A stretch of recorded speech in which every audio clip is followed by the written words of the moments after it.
part two of our series today we're talking about is becoming a CEO, right? We look at the way that we transact our business, whether we are looking at it as, you know, how do we run our day-to-day operations? How is it that we operate in our mindset? Do we operate as a normal agent, you know, just we take what comes, we try to figure it out as we go? Or are we looking at it as with a CEO mindset? Are we working in our business versus working on our business?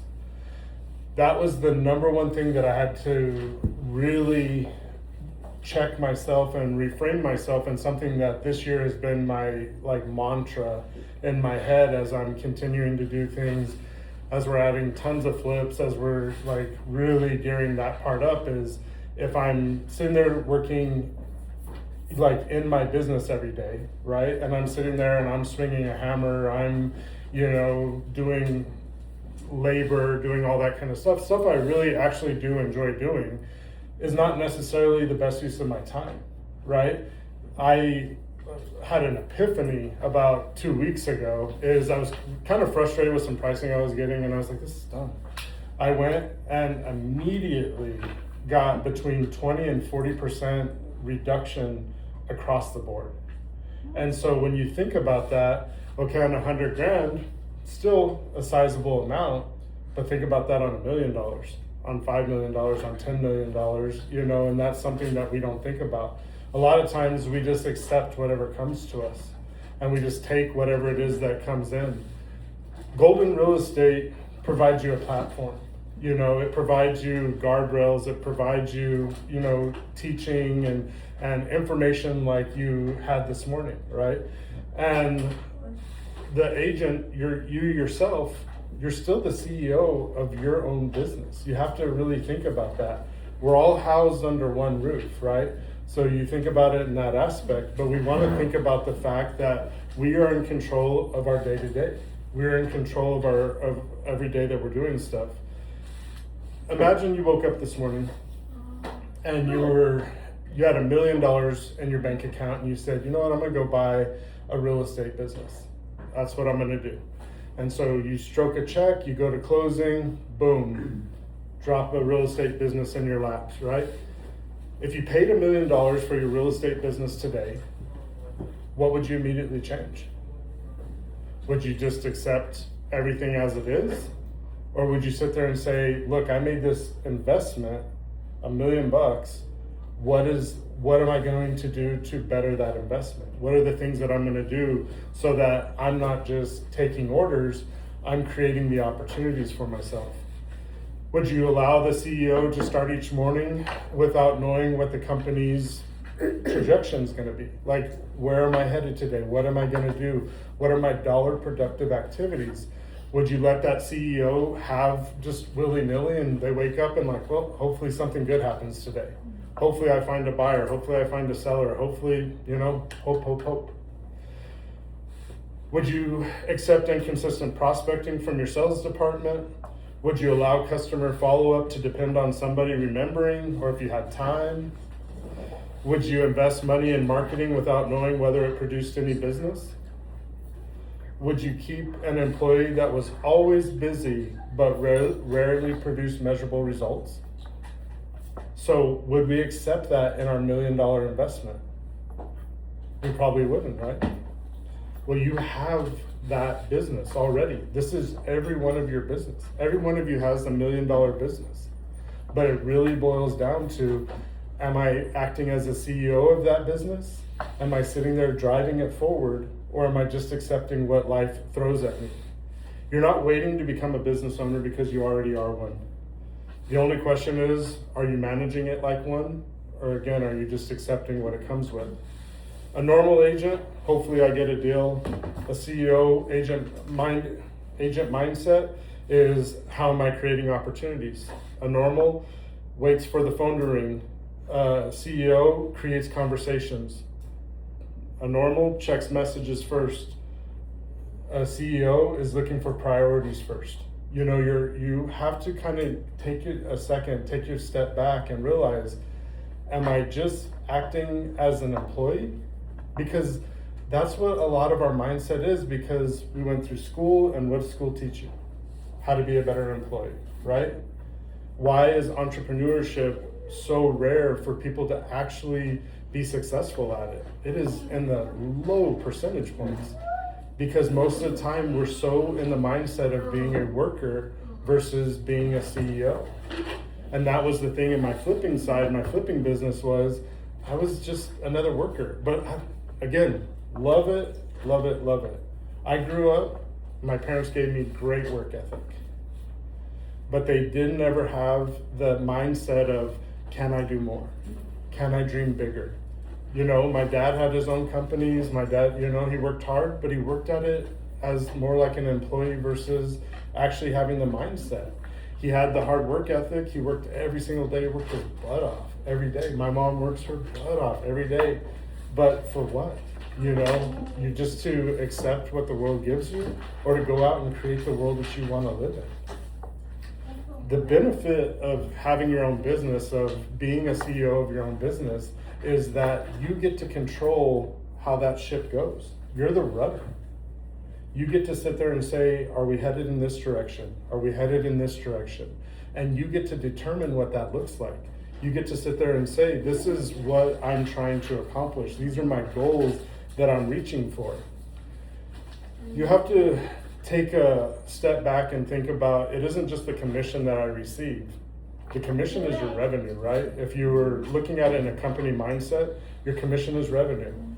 How am I generating revenue so that I can continue to operate my business at a higher standard, so that I can continue to grow, so that I can watch different things?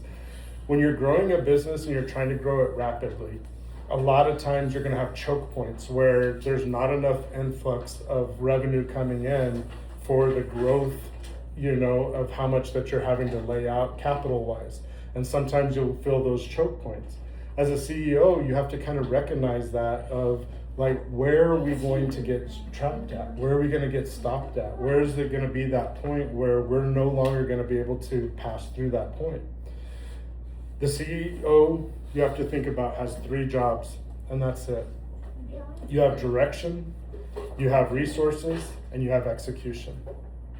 So direction, where are we going? What is my income goal? How many closing does that require? What average commission and sales volume does that imply? What kind of clients, transactions do I want more of? Where specifically will those opportunities come from? And those are the questions that we have to ask ourselves. Because if we're not asking ourselves, where are we headed? You know, like Diana and Gus, great hikers, go all over the place. They have a plan, they have a map. They know that here's our starting point, and we're going to this point is where we're going to finish, and here's our trek to get back. And so they have it mapped out. They understand from point A to point B to point C, there is a goal of where we're starting, and that first step is the hardest step that you're going to take. Taking that first step to get out of the mindset of just accepting being an order taker of our clients and our customers, and sitting there thinking that, no, I'm here to provide value. I'm here to be a driver. I'm here to sit there and guide and push my business forward. An individual agent has 4 scarce resources, and we all feel this every single day: time, money, attention, and relationships. Those 4 things are constantly pulling us all the time, 4 different directions. It feels sometimes like we're just spinning, and we don't have that guidance forward. We're sitting there trying to figure out where to go, but it's like, well, I need to do my CRM, but I need to go touch base here. I need to go check on this house. And we're just constantly pulled because we don't have a plan of attack every day. We feel like we don't know where to go or where to head.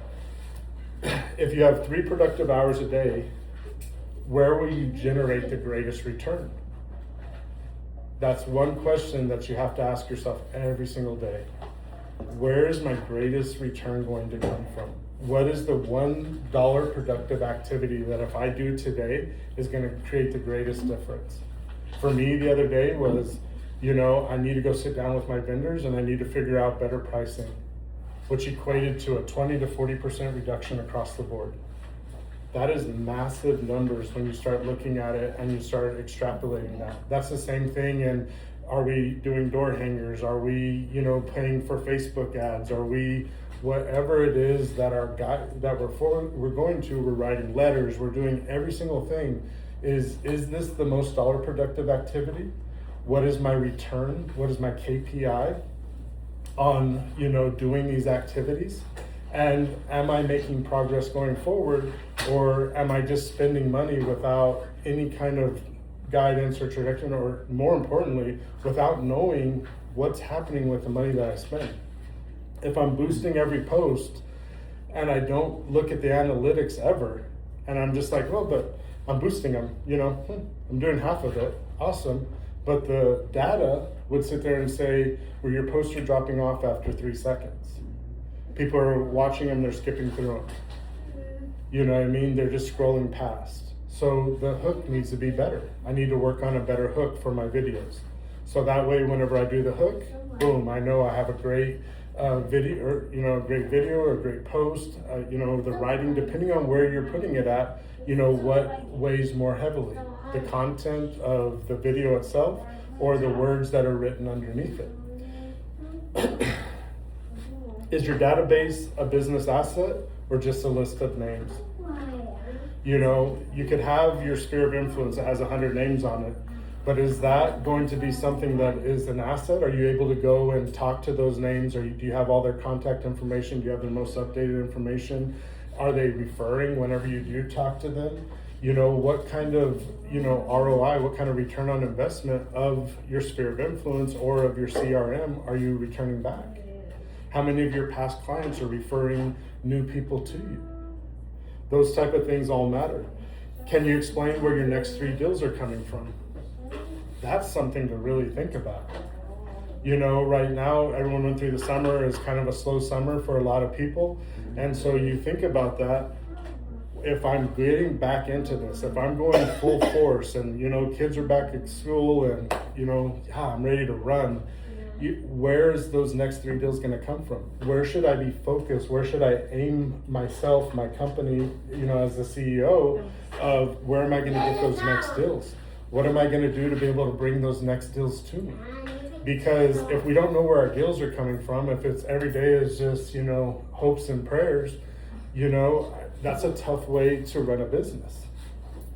But if you have in your mind, I know that I can go to this well, I can go back to my sphere of influence. I can go back to my CRM. I can go back and, sit in open house. I can go back and knock this neighborhood that's always been really good for me. If I do those things, that may be where my deals are coming from. Every person's going to be a little bit different. It isn't the same across the board because there's all things that we do better as one agent versus another, as individuals. We all have different things that, I'd rather go and do it this way. It may be posting online. That may be, like Martine and Josette, that's 2 things that they do very, very well. They're consistent about it. They post all the time. Daria posts every single day, that kind of consistency, that is going to pay off in the long run. It's one of those things that if we do it one time, we're like, social media just doesn't work. I'm sorry, I posted, I got 0 deals out of it. I'll post next year. We'll try it again next year. I'm done this year because it didn't work. And so, but how many of us do that? How many of us are like, you go and you knock a neighborhood one time, and then you sit there and you're like, well, that was a waste. Nothing came of it. Yeah, because you touched that neighborhood one time. What's your follow-up? How are you going back? What's your next way of contacting the people in that neighborhood? What's the next way of generating some excitement, some interest? We put on the front of all of our flip houses now, project done by Bliss Investment Group. And, if we are always looking to buy new homes, if you like what we're doing with this home and want to see us do something in your neighborhood, please give us a call. Si habla en español, and, call Elizabeth. And so, it's one of those things that, we're trying to pull, we're already there. We're in that neighborhood. Someone already said yes to us. And the same in real estate. As a realtor, we're already there. We got someone to say yes. We have our for sale sign. but we're not going after what's that next house, what's that next person. You already know the area, you did the market research, you know what houses go for in that subdivision. Why are we not pounding every single door? And we know for a fact that once one sign comes up into a neighborhood, it triggers something in everyone in that neighborhood to sit there and think like, oh, should we sell? Maybe we should sell. Is it time? You know, they're selling down the street. Maybe we should sell too. So there's already going to be people that are going to be saying yes. There's already going to be people that are going to be wanting that information. I think the very first open house that you have is always going to be the neighborhood. So why not have a designated open house for just the neighborhood? Let me go knock 100 homes that are closest to it and say, hey, I'm having an open house tomorrow. It's from 12 to 2 or 12 to 3, but from 11 to 12, I'm having a neighborhood only open house. I would love for you to come by. If you're looking for information about maybe what your home value is worth or anything that I can help you with, or if you have questions or you just want to see what your neighbor's house looks like, which, I mean, we all do, right? Yeah. You know, and make it kind of fun. Now you have people coming in that now you have another opportunity to pick up another listing on the same street. Same neighborhood, same everything. And you kind of start creating where you become that driving force of that neighborhood. They see your sign. I see your sign everywhere. I know. I'm the one that lists all the homes in this neighborhood. This is my neighborhood. You want to know something about it? I'm here. You want to know where the best coffee is? You want to know where best place to go get a burrito in the morning? Dan's your man, you know? And so that's one of the things that we're always trying to do is like, what is our value add? What is the thing that we're doing? And where's that low-hanging fruit that is sitting on every single tree in front of every single one of us that we're not going out and doing it? It is so easy.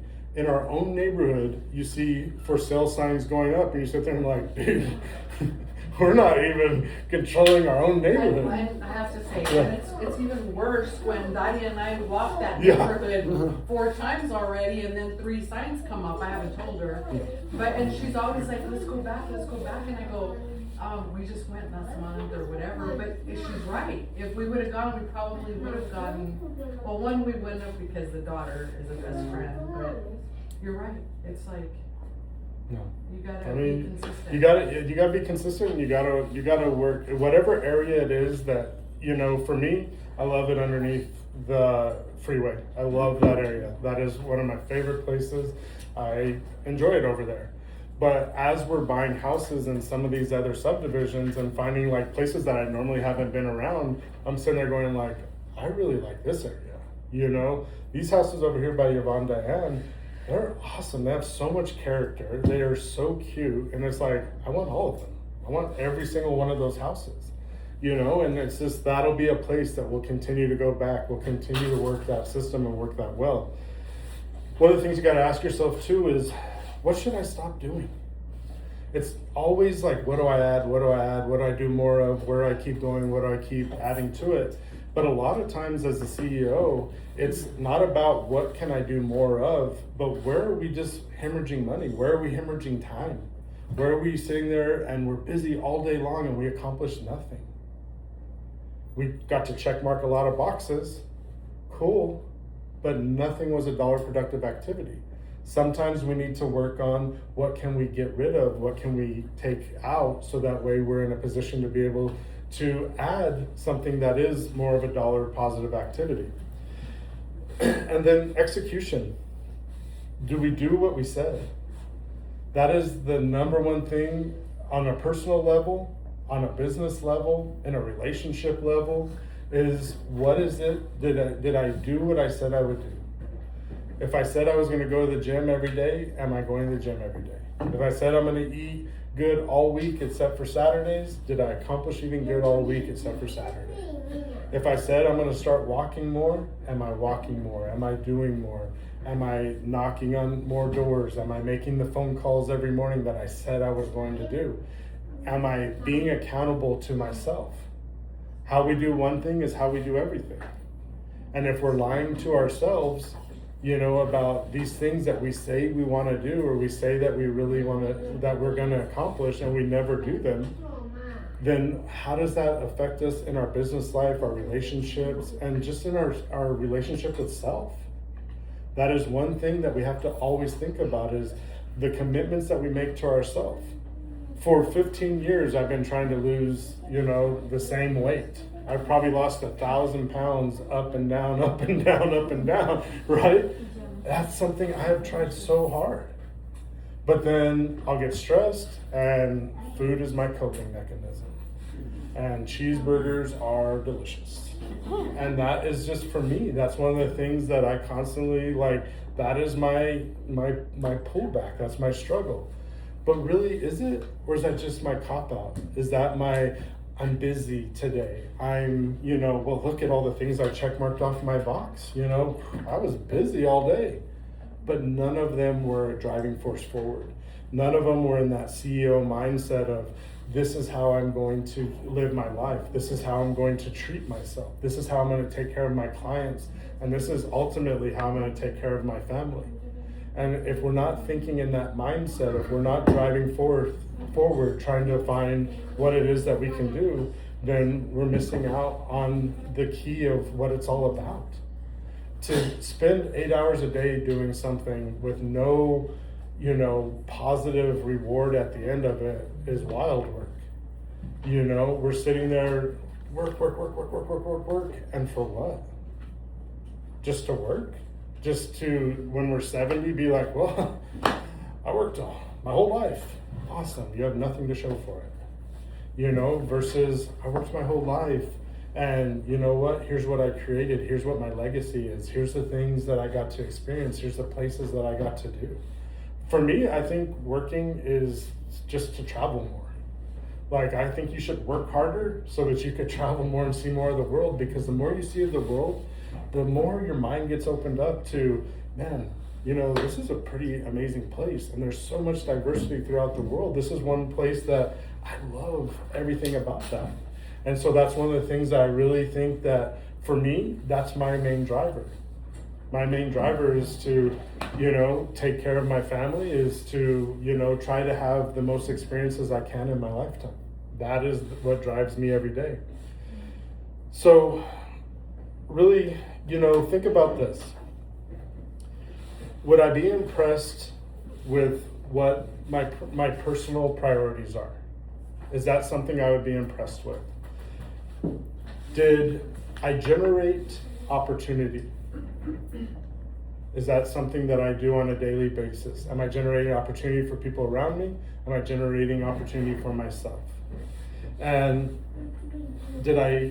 was I able to strengthen the relationships?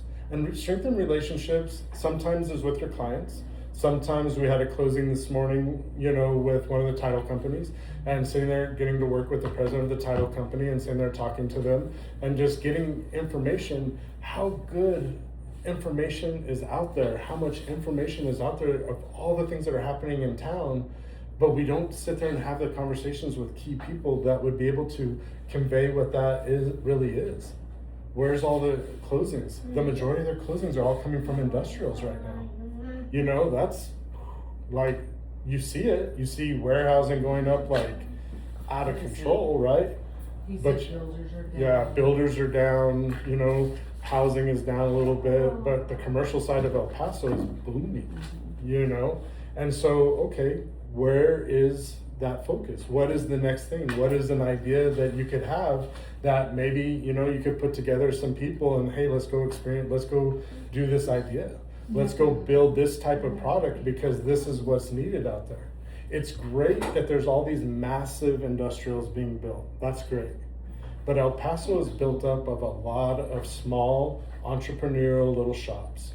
It's your mechanics, it's your small little shops. I went yesterday to get a CPAP machine and, so I had to do that. And there's in a little warehousing district off of Donovan, and you sit there and you think about how many little businesses are in that type of industrial or in that type of, warehousing type area.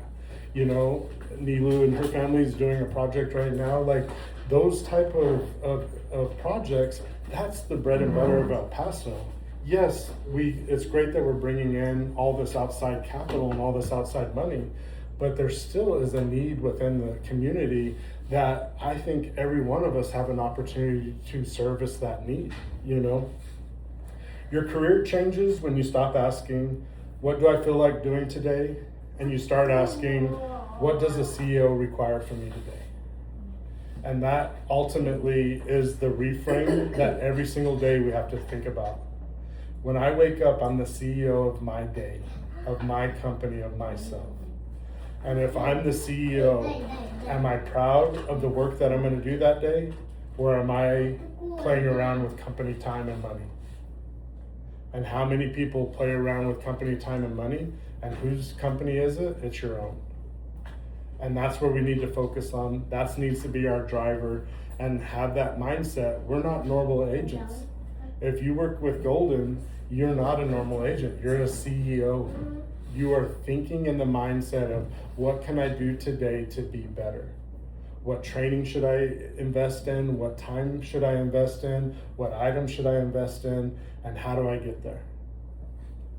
Love you guys. And be doing it.